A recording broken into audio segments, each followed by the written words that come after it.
মৰমৰ ছাত্ৰ ছাত্ৰীসকল, তোমালোকক আজি পৰমাণুৰ গঠন চেপ্টাৰ 4ৰ এমসিকিউ খিনি কৰি দিম। তোমালোকে আগৰ তিনিটা চেপ্টাৰৰ এমসিকিউ যদি চোৱা নাই, ডিসক্ৰিপশনত প্লেলিষ্টৰ লিংক আছে, তাতে যাই যিটো চেপ্টাৰ চোৱা নাই চাই ল'বা। চোৱা, তলৰ কোনটো পৰমাণুৰ উপ-পাৰমাণবিক কণা নহয়? চোৱা, কোনটো অপশন হ'ব তোমালোকৰ কেনেল ৰশ্মি এ অপশনত দিয়া আছে, ঠিক আছে। নেক্সট কৈছে যে পৰমাণুৰ বহিকক্ষত থাকিব পৰা সৰ্বোচ্চ ইলেক্ট্ৰনৰ সংখ্যা হল। সো সৰ্বোচ্চ কিমান থাকিব পাৰে? 8। দুটা অপশন দিয়া মই লিখিছো, ইয়াতে সি আৰু বি দুটাই হ'ব। 8টা ইলেক্ট্ৰন থাকিব পাৰে। নিয়নৰ যোজ্যতা হল, চোৱা নিয়নৰ যোজ্যতা কিমান হ'ব? চোৱা, শূন্য কিয় হল? কাৰণ নিয়ন থাকে 10 নম্বৰত, মানে 28। ইয়াতে যোজ্যতা মানে কি? তোমালোকৰ কিমানটা ইলেক্ট্ৰন গ্ৰহণ কৰিব বা ত্যাগ কৰিব। ই গ্ৰহণো নকৰে, ত্যাগো নকৰে। এমজিৰ এলখলত থাকিব পৰা ইলেক্ট্ৰনৰ সংখ্যা হল, চোৱা এমজি মানে 12 তেনেহলে 2, প্ৰথমে এইটো কি হয়? কেক হল। তাৰপিছত এলখল থাকে 28, তাৰমানে এমজিৰ ইয়াতে কিমান থাকিব? এলত থাকিব 2, এলৰ পিছত কোন আহে? এম আহে। এমত কেইটা থাকিব? দুটা। এম খলত থাকিব দুটা, কে খলত থাকিব দুটা, এল খলত থাকিব 8টা, আৰু এন খলত নাথাকে, শূন্য হ'ব। Cl নেগেটিভ আয়ন যোজ্যতা ইলেক্ট্ৰন সংখ্যা হল, Cl নেগেটিভ তাৰমানে তাতে কি হৈছে? এটা গ্ৰহণ কৰিছে, ঠিক আছে। গ্ৰহণ কৰি Cl ৰ তোমালোকৰ 17, এটা নেগেটিভ তাৰমানে তাতে এটা গ্ৰহণ কৰিছে 18 হল। এতিয়া যোজ্যতা কি হ'ব? 2 8 তোমাৰ 10, তাৰপিছত 8। যোজ্যতাটো তোমালোকৰ কি হ'ব? চোৱা, ইলেক্ট্ৰনৰ সংখ্যা যদি সোধে, যদি কয় ইলেক্ট্ৰনৰ সংখ্যা, তেতিয়া তোমালোকৰ 18, কিন্তু যোজ্যতা ইলেক্ট্ৰনৰ সংখ্যা সুধিছে, তেনেহলে বহিকলত আছে 8টা, এইটো হ'ব। তলৰ কোনটো সোডিয়ামৰ শুদ্ধ ইলেক্ট্ৰনীয় বিন্যাস? সোডিয়াম তোমালোকৰ কিমান নম্বৰত থাকে? 11 নম্বৰত, তাৰমানে 281, অপশন দিয়া আছে ডি। নেক্সট কৈছে যে মৌল এটাৰ সমস্থানিক ক্ষেত্ৰত তলৰ কোনটো উক্তি শুদ্ধ? চোৱা, তোমালোকৰ অপশন দিয়া আছে একে ভৌতিক ধৰ্ম, ভিন্ন সংখ্যক নিউটন, ভিন্ন ৰাসায়নিক ধৰ্ম, তোমালোকৰ ভিন্ন পাৰমাণবিক সংখ্যা, ভিন্ন ৰাসায়নিক ধৰ্ম, সি অপশন হ'ব। ৰাদাৰফৰ্ডৰ আলফা কণা বিচ্ছুৰণৰ পৰীক্ষায় আৱিষ্কাৰ কৰিছিল পৰমাণুৰ নিউক্লিয়াছ, ঠিক আছে। ৰাদাৰফৰ্ডে পৰমাণুৰ নিউক্লিয়াছ আৱিষ্কাৰ কৰিছিল। সম্ভ্ৰান্ত মৌলসমূহৰ যোজ্যতা হল, সম্ভ্ৰান্ত মৌলসমূহৰ যোজ্যতা 0, ঠিক আছে। তাতে বহিকলত 8টাকে ইলেক্ট্ৰন থাকে। ইলেক্ট্ৰনৰ আধানৰ মান তোমালোকৰ কি হ'ব? আধান বিলাক তোমালোকৰ ঋণাত্মক হয়। আধানবোৰ ঋণাত্মক ইলেক্ট্ৰন, ঠিক আছে। ইলেক্ট্ৰনৰ আধানবোৰ ঋণাত্মক আৰু প্ৰটনৰ আধানবোৰ ধনাত্মক। প্ৰথম মানে নিউট্ৰেল। ৰাদাৰফৰ্ডৰ পৰীক্ষাৰ পাতল সোণৰ পাতত কিহেৰে আঘাত কৰা হৈছিল? তোমালোকৰ আলফা কণাৰে আঘাত কৰা হৈছিল।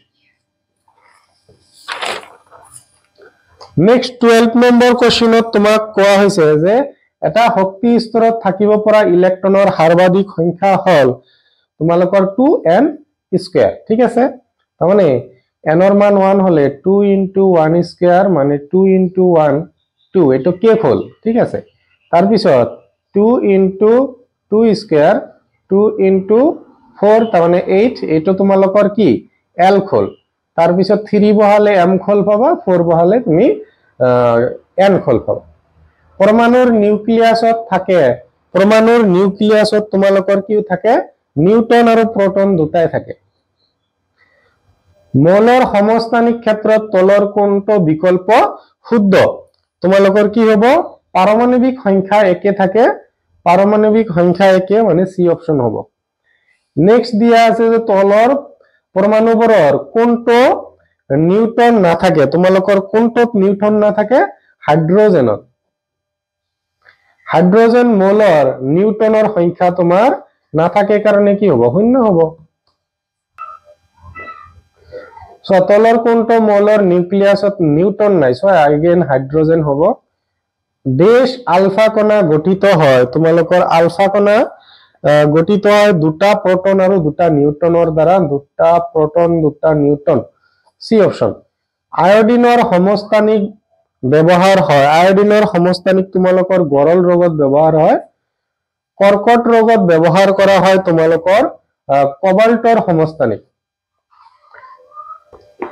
সো নেক্সট কোশ্চেন কৈছে যে কোনে পাৰমাণবিক এটমস নাম দিছিল তোমালোকৰ কি হ'ব ডেম ক্ৰিষ্টাছ ঠিক আছে এটমসৰ অৰ্থ কি এটমসৰ অৰ্থ হল কাটিব নালাগে কাটিব নালাগে ঠিক আছে তোমাৰ নেক্সট কোশ্চেন দিয়া আছে যে ডেল্টন কেতিয়া তেওঁৰ পাৰমাণবিকবাদ বা পাৰমাণবিক সূত্ৰটো আগবঢ়াইছিল তোমালোকৰ 1803 চনত তাৰ মতবাদৰ ভিত্তি আছিল যে বিভিন্ন মৌলৰ পাৰমাণবিক সিহঁতৰ ওজনৰ পাৰ্থক্যৰ দ্বাৰা পৃথক কৰিব পাৰি তোমালোকৰ কি আছিল ডেল্টন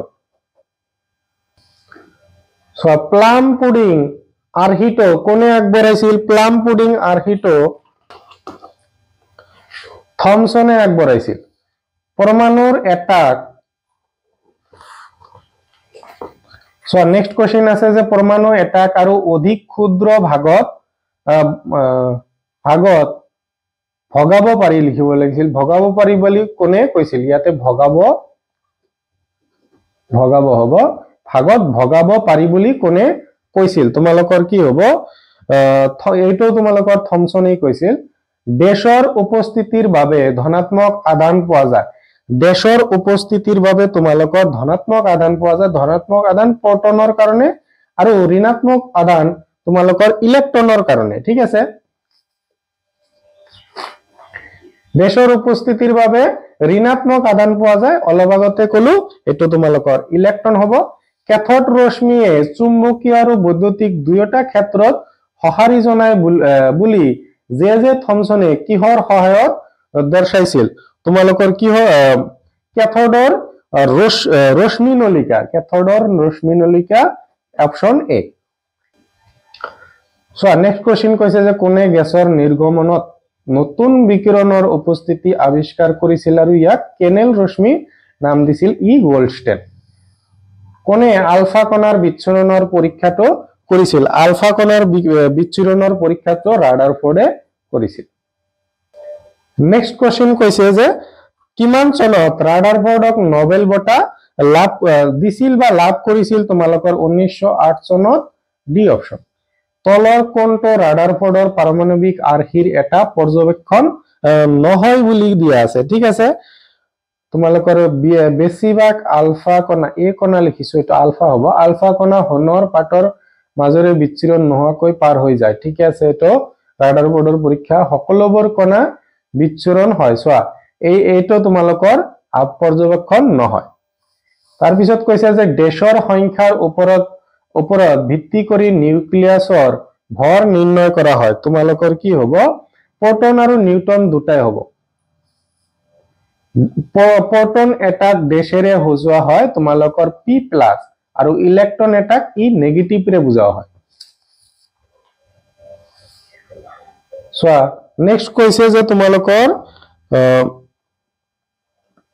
প্ৰদত্ত পৰ্যবেক্ষণৰ বাবে তলৰ কোনটো ৰাদাৰফোৰ্ডৰ পাৰমাণবিক আৰ্হিৰ এটা বাধা সৰহ সংখ্যক আলফা কণা বিচ্ছুৰণ নোহোৱাকৈ হনৰ পাটৰ মাজেৰে পাৰ হৈ যায় তোমালোকৰ কি হ'ব পৰমাণু এটাৰ ধনাত্মক আধান এটাই অতি ন্যূনতম ঠাই আগুৰি থাকে নহয় এটো নহয় পৰমাণু এটাৰ ভিতৰত অধিকাংশ ঠাই খালি থাকে এইটো হ'ব নেক্সট তোমাক কোৱা হৈছে যে ৰাদাৰফোৰ্ডৰ পাৰমাণবিক আৰ্হিত প্ৰদত্ত পৰ্যবেক্ষণ এটাৰ বাবে তলৰ কোনটো এটা বাধা অতি কম সংখ্যক কণিকা বিচ্ছুৰণ হয় তোমালোকৰ কি হ'ব এটো হ'ব পৰমাণু এটাৰ ধনাত্মক আদান এটা অতি ন্যূনতম ঠাই আগুৰি থাকে ইয়েস এই অপশনে হ'ব তোমাৰ